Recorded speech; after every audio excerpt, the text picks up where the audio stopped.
Québec pense exiger des preuves de vaccination pour certaines activités. Un article de Métro, mon cher Philippe. Alors,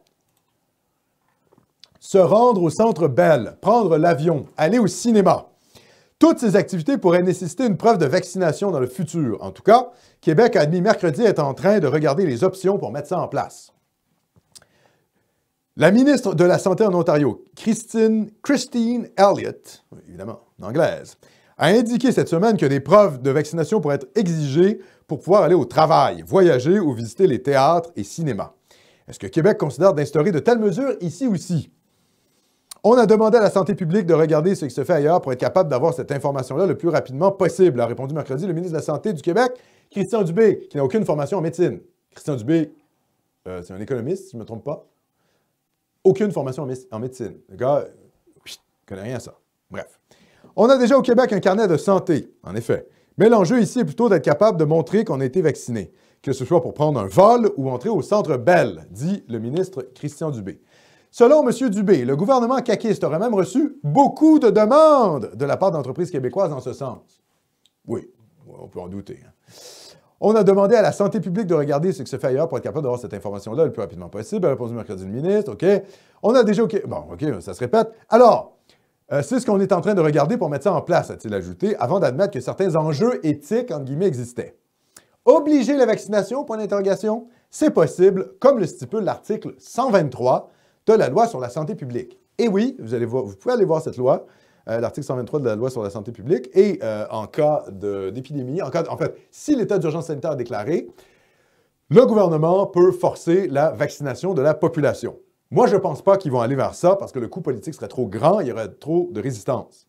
Mais ils vont peut-être faire ça de manière, comment je dirais, concise, hein, segmentaire. C'est-à-dire, certains segments de la population vont peut-être être obligés de se faire vacciner pour pouvoir bosser.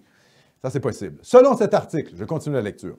Et comme nous l'explique Maître Marianne Plamondon, avocate associée au cabinet Langlois, le gouvernement a le pouvoir d'obliger la vaccination d'une partie, voire de tous les citoyens québécois. Et ça, dans le cas où une maladie contagieuse menace la population.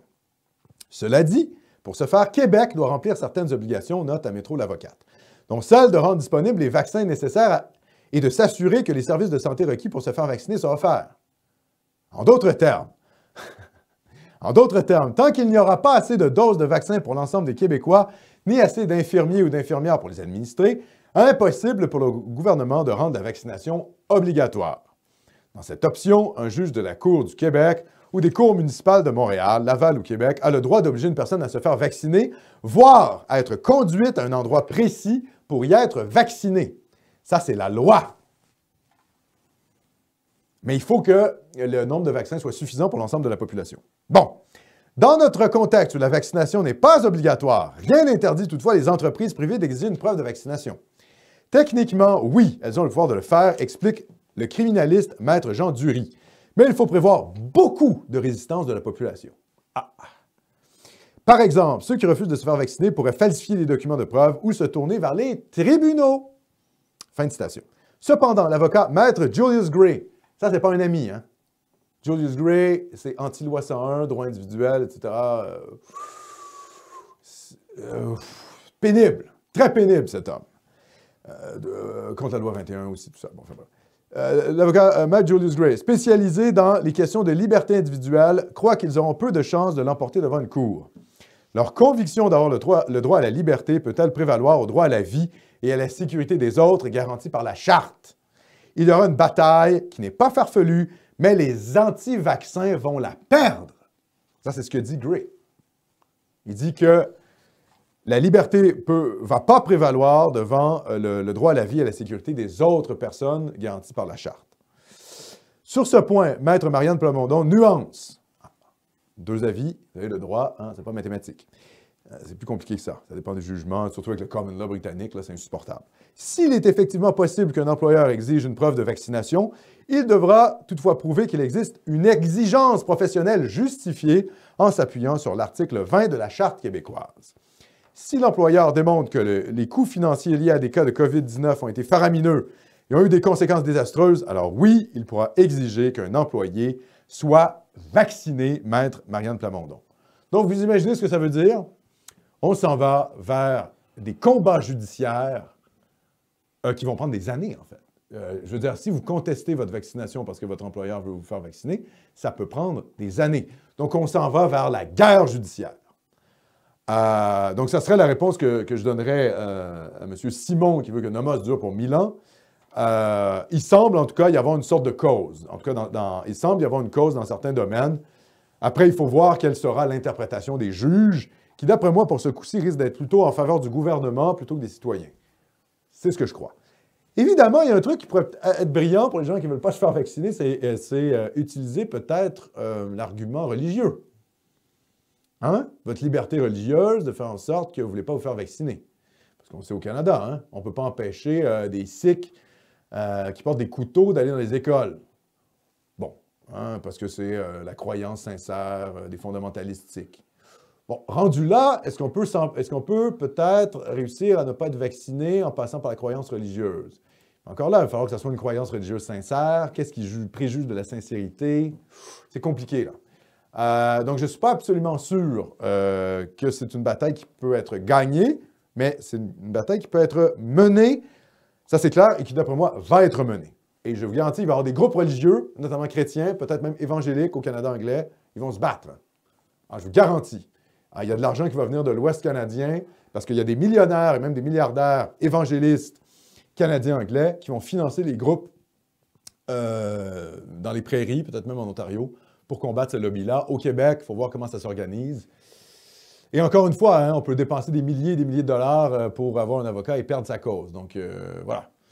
Encore une fois, hein, moi je dis, je le répète, moi j'ai été vacciné petit. Je ne suis pas anti-vaccin. Le principe de la vaccination, c'est ce qui a permis d'éradiquer la polio, par exemple. Hein? On sait que la vaccination, ça a permis d'éradiquer des maladies moyenâgeuses, qui d'ailleurs reviennent à cause de l'immigration du tiers-monde. Ça, c'est une réalité. Et d'ailleurs, quand vous lisez les documents sur la vaccination canadien, ils vous disent « Ah oui, mais il faut quand même vous faire vacciner pour telle maladie qu'on a éliminée du sol canadien parce qu'il y a de l'immigration. » Donc, en sous-texte, le gouvernement du Canada, pour faire sa propagande en faveur des vaccins, il nous dit « Oui, mais en raison de l'immigration, on revient avec des maladies qu'on a éradiquées chez nous, mais voilà, le tiers-monde débarque avec ces maladies. » Bon, enfin bref. Hein, donc, l'immigration, oui, bon, voilà, ça amène des vaccins du tiers-monde. Pas des vaccins, pardon, des maladies du tiers-monde, et ça nous oblige à nous faire vacciner pour des choses qui sont éradiquées ici. Donc, je le dis encore une fois, moi, je ne suis pas... Le principe de la vaccination ne me pose aucun problème sur le plan scientifique. C'est pas ça le problème. Le problème, là, c'est les vaccins ARN. Les vaccins ARN qui semblent être expérimentaux. On va faire une émission là-dessus. Ce ne sera pas le cas de cette émission-ci. On en sait davantage un peu chaque jour sur ces vaccins-là. C'est ça qui cause problème. C'est qu'on a l'impression d'être un peu des cobayes. Hein? Au-delà de la question de la 5G, etc. Là, okay? On n'est pas juste dans des spéculations là, de Bill Gates. On est juste dans... Concrètement, il y a quand même des épidémiologues qui nous disent « Faites attention aux vaccins ARN, on ne sait pas trop ce que c'est. Est-ce d'ailleurs un vaccin? C'est comme une nouvelle technologie. » Ça semble douteux. Cela dit, il faut raison garder, parce que si on veut gagner le combat, si vous qui ne voulez pas vous faire vacciner, vous voulez gagner le combat culturel, il ne faut pas apparaître comme des zinzins qui est absolument contre toute forme de vaccination. Sinon, vous allez être décrédibilisé par le camp médiatique, vous allez être présenté comme des coucous. Donc, il faut arriver avec un argumentaire structuré, sérieux. Sinon, voilà, on va être représenté par, les pires représentants, hein, par des terres platistes, etc., et on ne gagnera pas le combat médiatique. Donc, voilà, c'est ce que je dis.